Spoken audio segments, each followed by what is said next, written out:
Our God is a generous God, and his generosity knows no bounds. How do we know that? Well, we just need to look at what he has already given. Romans chapter 8, verse 32, he who did not spare his own son, but gave him up for us all, how will he not also with him graciously give us all things?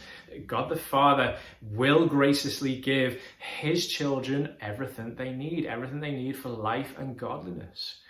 Like, he will not hold any of that back from us. We can be confident of that. He will continue to save us. He will continue to sanctify us, make us holy and righteous. He will continue to give us his Spirit to help us in our weakness, to help us walk by the Spirit and not by the flesh. He will welcome us in as his own, as his children, as heirs with his Son, Christ Jesus, when everything is brought to completion. He will do all those things. He will graciously give us everything we need and everything that we ask of him that is according to his sovereign will, that will be good for us for life and godliness. How do we know that? Because he has already given us so much. In fact, he has already given us the best that he has.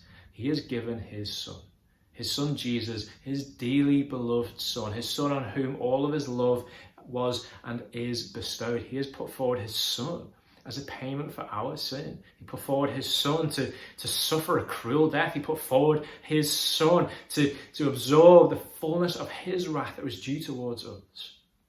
So if we are doubting, if we are wavering that God is for us, if we are doubting and wavering that God will give us what we need to walk this life, if we are doubting that God will continue to sustain us with the faith that we need to endure, you should be confident this morning that he will. Why?